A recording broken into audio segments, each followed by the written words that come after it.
حضرت امیر المومنین علیہ السلام کو جب خبر ملی کہ معاویہ نے لشکر کشی کر کے انبار پر حملہ کر دیا ہے تو آپ علیہ السلام نے ایک خطبہ ارشاد فرمایا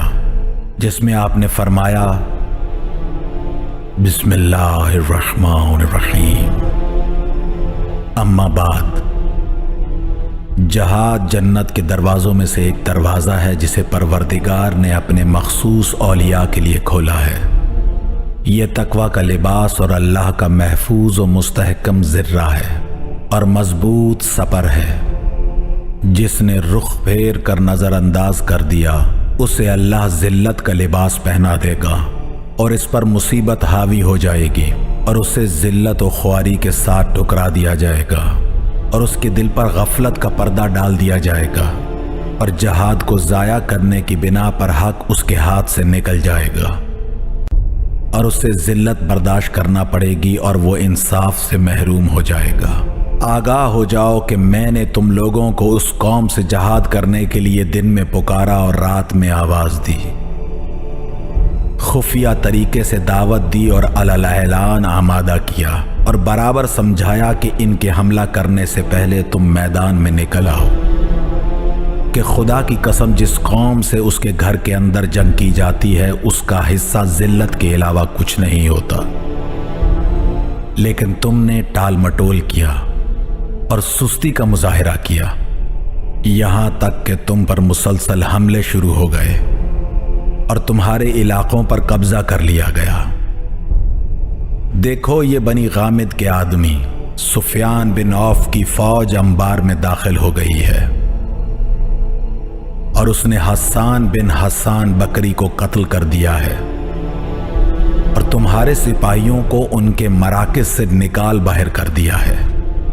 اور مجھے تو یہاں تک خبر ملی ہے کہ دشمن کا ایک ایک سپاہی مسلمان یا مسلمانوں کے معاہدہ میں رہنے والی عورت کے پاس وارد ہوتا تھا اور اس کے پیروں کے کڑے، ہاتھ کے کنگن، گلے کے گلو بند اور کان کے گوشوارے اتار لیتا تھا، اور وہ سوائے انا للہ پڑھنے اور رحم و کرم کی درخواست کرنے کے کچھ نہیں کر سکتی تھی، اور وہ سارا ساز و سامان لے کر چلا جاتا تھا مگر نہ کسی کو کوئی زخم لگا نہ کسی کا خون بہا۔ اس صورتحال کے بعد اگر کوئی مرد مسلمان صدمے سے مر بھی جائے تو قابل ملامت نہیں ہے، بلکہ میرے نزدیک تو حق بجانب ہے۔ کس قدر حیرت انگیز اور تعجب خیز صورتحال ہے! خدا کی قسم یہ بات دل کو مردہ بنا دینے والی ہے اور ہم و غم کو سمیٹنے والی ہے کہ یہ لوگ اپنے باطل پر مجتمع اور متحد ہیں اور تم اپنے حق پر بھی متحد نہیں ہو۔ تمہارا برا ہو، کیا افسوسناک حال ہے تمہارا کہ تم تیر اندازوں کا مستقل نشانہ بن گئے ہو، تم پر حملہ کیا جا رہا ہے اور تم حملہ نہیں کرتے ہو، تم سے جنگ کی جا رہی ہے اور تم باہر نہیں نکلتے، لوگ خدا کی نافرمانی کر رہے ہیں اور تم اس صورتحال سے خوش ہو۔ میں تمہیں گرمی میں جہاد کے لیے نکلنے کی دعوت دیتا ہوں تو کہتے ہو کہ شدید گرمی ہے، تھوڑی مہلت دیجیے کہ گرمی گزر جائے۔ اس کے بعد سردی میں بلاتا ہوں تو کہتے ہو سخت جاڑا پڑ رہا ہے، ذرا ٹھہر جائیے کہ سردی ختم ہو جائے، حالانکہ یہ سب جنگ سے فرار کرنے کے بہانے ہیں، ورنہ جو قوم سردی اور گرمی سے بھاگتی ہو وہ تلواروں سے کتنا بھاگے گی۔ اے مردوں کی شکل و صورت والو اور واقعاً نامردو، تمہاری فکریں بچوں جیسی اور عقلیں حجلہ نشین عورتوں جیسی ہیں۔ میری دلی خواہش تھی کہ کاش میں تمہیں نہ دیکھتا اور تم سے متعارف نہ ہوتا،